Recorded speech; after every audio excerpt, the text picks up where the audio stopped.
안녕하세요. 오랜만에 인사드립니다. 저는 장사인 배려하는 남자 장배남 TV 인사드리겠습니다.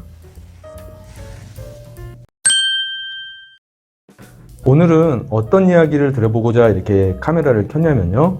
내가 속해 있는 조직, 내가 다니는 이 회사, 이곳에서 승승장구해서 임원까지도 혹은 주요 직위자, 주요 직책을 가지고 있는 임원급까지 갈 수 있는 방법에 대한 이야기를 드려보고자 합니다. 물론 이것은 제 개인적인 생각일 수도 있을 것이고요. 많은 대표님들이 공감하시는 부분일 수도 있을 거라고 생각합니다. 혹은 현재 어떤 조직에서 사원에서부터 임직원 그리고 주요 지휘자가 되어서 현재 많은 역할을 하고 있는 그런 분들도 동감을 하실 수 있는 부분이라 저는 자신 있게 말씀을 드립니다. 우선 저는 외식업 프랜차이즈를 하는 대표로서 저의 기준으로 저의 상황에 빗대어서 그렇게 한번 예를 들어서 설명을 드리도록 할 건데요. 아마 다른 분야일 거라고 해도 그것을 감안해서 이해를 하신다면 어떤 분야든 다 상통하는 부분이 마찬가지일 거라 생각을 합니다. 자, 첫 번째, 회사의 입장에서 혹은 대표의 입장에서 어떤 사람들을 원하는지 한번 이야기를 드려보도록 하겠습니다. 자, 외식업 회사는 여러 가지 직책이 필요합니다. 예를 들어 메뉴 개발, 슈퍼바이저, 그리고 현장 조리를 하는 조리 파트, 그리고 마케팅, 격리, 브랜딩, 법률, 서비스 등등 이런 관련 부분 등 다양한 부분으로서 이루어져 있는 하나의 이제 사업체입니다. 각각의 부분들이 잘 유기적으로 돌아가서 협업이 되고 발전이 되어야 그 회사는 전체적으로 상향 평준화, 질적으로 좋은 회사가 된다는 건 너무도 당연한 것이겠죠. 자, 그러면 여기서 이 회사의 입장에서 혹은 오너의 입장에서 어떤 생각을 할지 한번 고민해 볼 필요가 있습니다. 자, 우리가 이 회사 입장에서는 공고를 낼 때는 그냥 사람을 뽑습니다 라고 공고를 올릴 수는 없습니다. 왜냐하면 그런 공고 내에서는 각 직책마다 또 분야마다 반드시 명시를 하게 되어 있어요. 자, 근데 저는 여기서부터 올바른 인재를 뽑을 수 있는 그 벽이 생긴다고 생각하는데요. 자, 왜냐하면 이 회사 입장에서는 특정 분야가 아니라 우리 회사 입장에서 필요한 것을 기꺼이 언제든지 열심히 해줄 수 있는 사람을 간절히 바라기 때문입니다.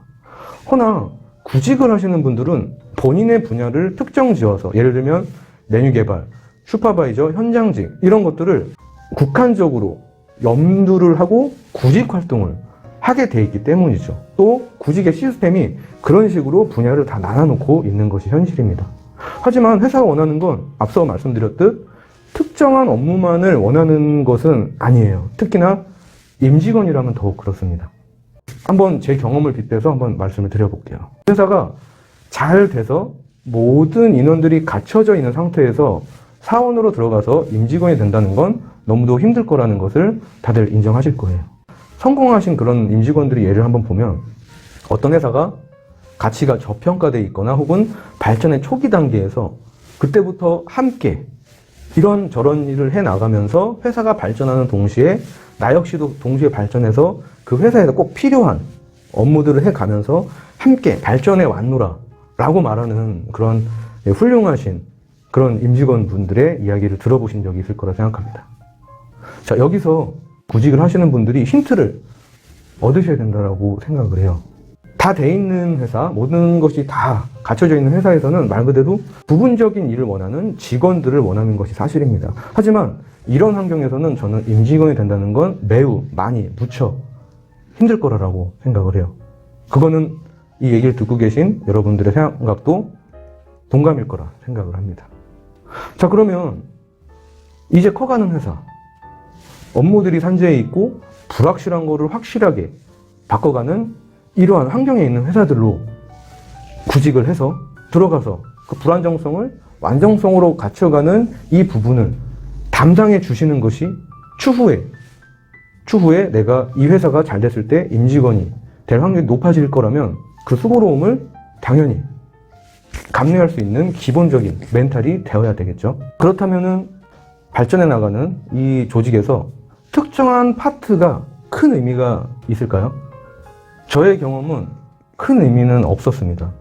왜냐하면 한 명이 여러 가지 일을 그때그때 필요한 것들을 해나가면서 성장하는 경우가, 저는 그런 경우로서 브랜드를 항상 만들어 왔고 회사도 키워가고 있고, 또 제가 봐온 유수의 그런 조직들도 초반에는 한 명이, 초반 멤버가 이런 일 저런 일, 슈퍼바이저 업무 이런 것들 상관없이 그 회사에 필요한 모든 업무를 해가면서 함께 발맞춰 가는 것들을 봐왔던 것 같아요.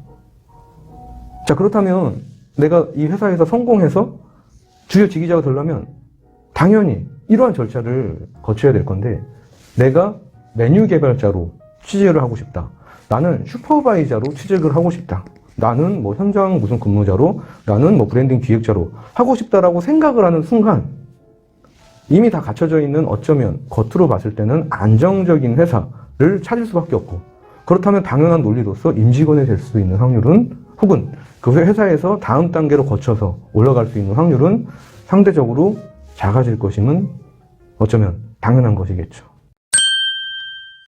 우리가 역사서를 보거나 이런 고전 혹은 뭐 삼국지, 초안지만 봐도, 자, 주요 지휘자로 성장한 사람들, 예를 들면 삼국지를 제가 한번 많은 분들이 알기 때문에 예를 들어 보겠습니다. 삼국지에 개국 공신이 누가 있을까요? 뭐 유비를 필두로 관우, 장비, 제갈공명, 조자룡.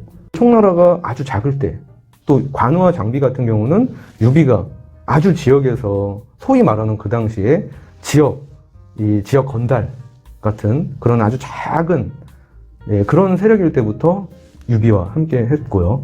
또 초안지를 봐도 어떻게 보면 항우보다 무능했던 유방이 아주 이 작은 단체를 지휘하면서 아주 작았을 때 한신이 함께 했죠. 결국에는 천하를 통일해서 이 큰 대륙을 통일했을 때는 한신은 두 번째 큰 권력을 쥔 장수가 돼 있었습니다. 이러한 예는 비단 삼국지나 초안지를 예를 들지 않더라도 굉장히 많을 것임을 여러분도 알고 있을 거라고 생각을 해요. 자, 이런 것에서부터 저는 힌트를 얻어야 된다고 생각을 합니다. 자, 결론은 뭐냐? 자, 성공해서 주요 지휘자로, 그리고 큰 연봉의 임직원이 되고자 한다면 어디서, 어떤 조직에서, 어떤 회사에서 일을 하든 나의 직책을 한정 짓지 마라. 그러면 어떻게 업무를 해야 되냐? 필요한 거, 대표가 회사가 원하는 그것을 기꺼이 누구보다도 열심히 완벽하게 해낼 수 있는, 자, 그런 마음가짐이 기본적으로 필요할 것이고요. 또 그것을 해내야 하는 능력을 겸비해야 함도 당연한 것이겠죠. 그래서 따라오는 것은 뭘까요? 노력일 겁니다. 나는 요리를 해야 되는데 지금 우리 회사 상황이 오픈을 쳐야 되는데 오픈을 바이저를 할 사람이 없어. 그럼 나는 현장직이니까 회사 바쁘겠지만 대표님이 알아서 하세요.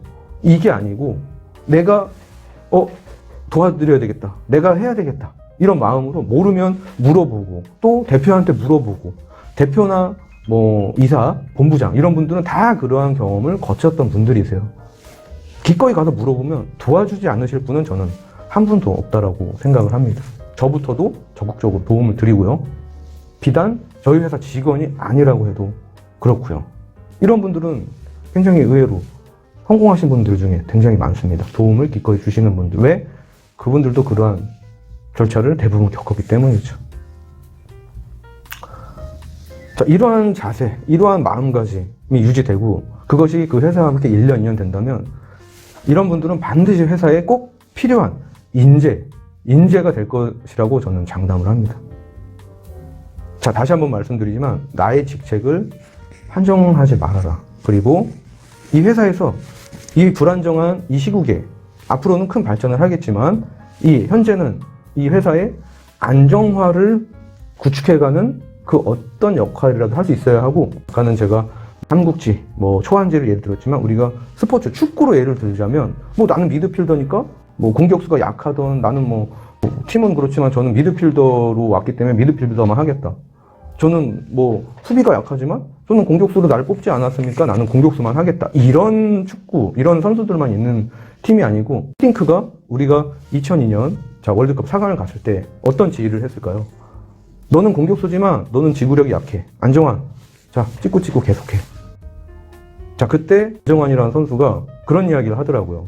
히딩크 감독이 너는 체력이 약하다면서 전략훈련할 때 배제하고 체력훈련을 계속 할 때 전략훈련을 하는 이 선수들을 보면서 자기를 탈락시키려고 하는 줄 알았다고. 하지만 안정환은 프로였습니다. 어떻게 했을까요?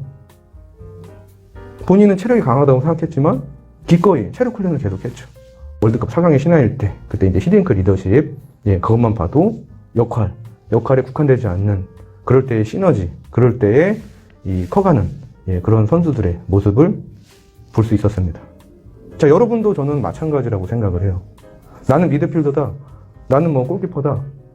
지금 팀이 지고 있고 팀이 지금 공격 분야가 약한 건 알겠는데 나는 수비로 왔기 때문에 수비만 하겠다. 안타깝지만. 자, 이런 자세. 이거는 결코 인류의 선수가 될 수 없습니다. 마찬가지 최고의 조직에, 회사에 필요한 인재가 될 수 없습니다. 물론 내가 익숙하지 않은 분야로 나가야 하는 그런 부담감은 갖겠죠. 하지만 대가 없는 성공은 세상에 존재하지 않습니다. 내가 편하고 내가 늘 익숙하고 내가 늘 안정적인 해오던 것만 한다면 저는 결코 성공할 수 있다고 생각하지 않아요. 반대로 내가 익숙하지 않지만 뛰어들고 무랍하고 이 불안정 속으로 나를 기꺼이 밀면서 해나가면서 단단해져서 결국 나의 영역을 매 순간 넓힐 줄 아는 이런 사람들을 우리는 많은 것을 다재다능한 사람, 많은 것을 할 줄 아는 사람, 많은 경험이 있는 사람, 인재라고 부르는 것입니다. 여러분은 어떠신가요? 여러분은 여러분이 속해 있는 그 조직에서 어떤 역할을 하고 계시고 어떻게 나의 안정적인 분야를 넓혀가고 계신가요? 자, 대표님들은 저의 말을 10분 이해할 거라고 생각합니다. 어쩔 수 없이 책임을 져야 되기 때문에 정말 이를 꽉 물어가면서 법이면 법, 닥쳐서 해내야 되기 때문에 어쩔 수 없이 발전을 할 수밖에 없는 그런 환경이긴 해요. 하지만 우리 직원 여러분 혹은 고용돼서 일해주는 여러분들의 마인드는 어떨까요? 우리는 이 스트레스라는 것, 낯선 것에 나를 노출하는 이러한 스트레스에 대해서 긍정적인 마음과 이 스트레스를 자체를 인정하고 익숙해지는 이 마인드를 견지해야 된다, 겸비해야 된다, 이렇게 저는 생각을 하고 또 말씀을 드립니다.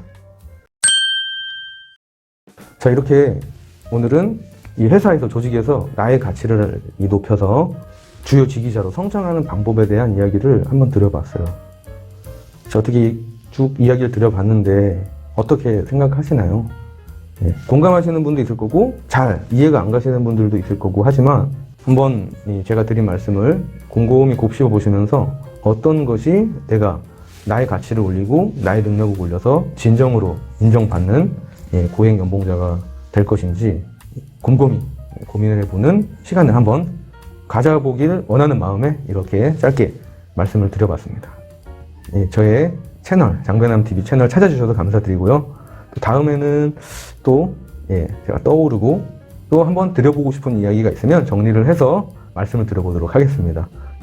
늘 두서없지만 이렇게 잘 찾아주셔서 감사드리고요. 그러면 다음에 또 다시 뵙겠습니다. 다음에 또 만나요. 구독과 좋아요는 사랑입니다.